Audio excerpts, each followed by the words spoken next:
Assalamualaikum warahmatullahi wabarakatuh. Selamat malam semuanya. Kami dari kelompok 12 ingin mempresentasikan dan juga menjelaskan terkait keuangan internasional. Sebelum itu ada baiknya kami untuk memperkenalkan diri kami masing-masing. Mungkin bisa di skip. Eh, Dimulai dari saya Steve Manurung dengan NIM 2250 3020 711 1098. Mungkin bisa dilanjutkan oleh Bana. Dan selanjutnya saya sendiri itu Ahmad Albana dengan NIM 225030200 Lanjut saya ya sendiri yakni Ahmad Mahmud Yustianto dengan NIM 22503020111111069. Oke, untuk pertama-tama eh, kami akan menjelaskan pengertiannya terlebih dahulu. Pengertian dari keuangan internasional adalah cabang ilmu ekonomi yang memfokuskan pada aspek keuangan dan perdagangan antar negara. Ini mencakup analisis berbagai transaksi dan interaksi keuangan yang terjadi di antar negara-negara yang berbeda.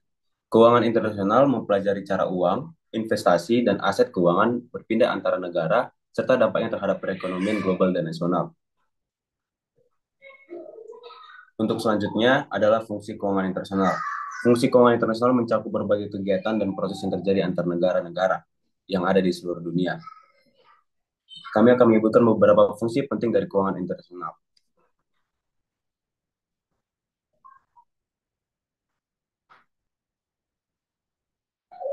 Mungkin bisa dilanjutkan. Untuk yang pertama ada pembiayaan internasional. Fungsi ini melibatkan aliran modal dari satu negara ke negara lain dalam bentuk investasi langsung, investasi portfolio, atau juga pinjaman. Hal ini memungkinkan perusahaan dan pemerintah untuk mendapatkan sumber daya finansial dari global. Yang kedua, ada pertukaran mata uang. Fungsi ini mencakup pergerakan dan konversi mata uang antar negara. Ini mencakup perdagangan mata uang asing yang penting untuk memfasilitasi perdagangan internasional. Yang ketiga ada manajemen risiko valuta asing. Fungsi ini melibatkan perlindungan terhadap risiko perubahan nilai tukar mata uang asing yang dapat mempengaruhi bisnis internasional. Perusahaan dapat menggunakan instrumen derivatif seperti kontrak berjangka atau opsi untuk melindungi nilai aset mereka dari fluktuasi mata uang. Yang ketiga ada pembiayaan perdagangan internasional. Ini Fungsi ini melibatkan pendanaan atau pembiayaan kegiatan perdagangan lintas batas seperti impor dan ekspor barang dan jasa. Instrumen pembiayaan perdagangan internasional meliputi letter of credit, bank garansi, dan fasilitas pembiayaan perdagangan. Untuk yang kelima, ada arbitrase dan spekulasi. Fungsi ini melibatkan praktik pembelian dan penjualan mata uang, komoditas, atau aset finansial lainnya dengan tujuan mendapatkan keuntungan dari perbedaan harga di berbagai pasar.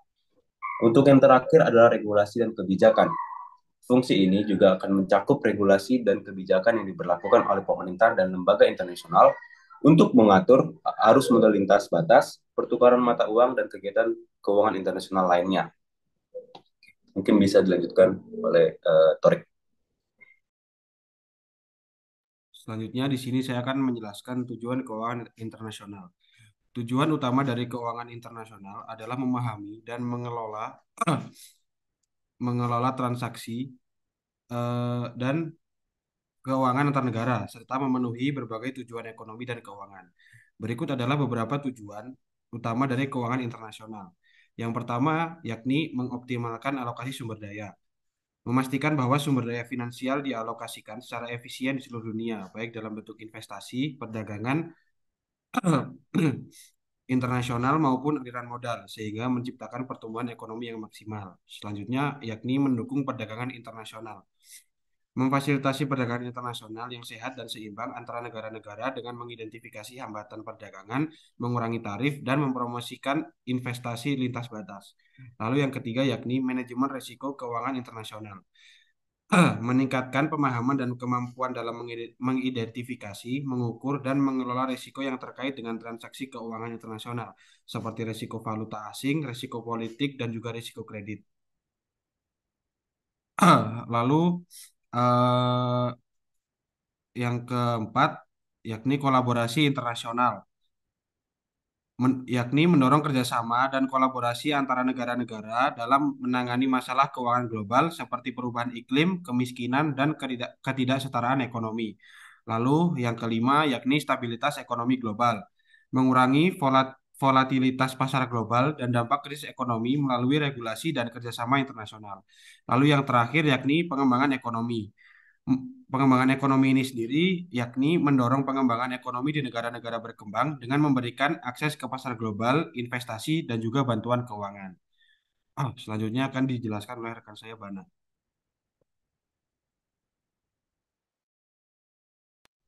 Ya, selanjutnya saya akan menjelaskan terkait dampak positif keuangan internasional. Yang pertama adalah peningkatan perdagangan internasional. Seperti yang kita ketahui, jika perdagangan internasional berjalan dengan lancar, akan meningkatkan perdagangan internasional gitu, karena semakin banyak negara, semakin banyak relasi. Lalu yang kedua adalah akses ke modal global. Lalu yang ketiga ada diversifikasi investasi. Jadi pastinya di setiap negara pasti ada investasi. Nah, jadi jika ada keuangan internasional, maka diverifikasi investasinya akan meningkat. Lalu selanjutnya adalah peningkatan akses ke teknologi dan inovasi. Seperti yang kita ketahui, Indonesia tidak semaju teknologinya dari Jepang. Nah, jika kita melakukan keuangan internasional dengan Jepang, maka akan memungkinkan untuk Indonesia melakukan kemajuan teknologi.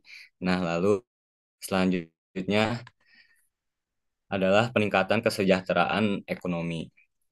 Nah, setiap setiap negara kan pasti ada kesejahteraan ekonominya masing-masing. Seperti Amerika itu kesejahteraan ekonominya tingkat tinggi. Nah, jika Indonesia kan cuma menengah. Jadi misalkan kalau ada keuangan internasional maka akan berpengaruh gitu kepada negara-negara yang masih berkembang. Lalu selanjutnya ada kolaborasi internasional. Selanjutnya,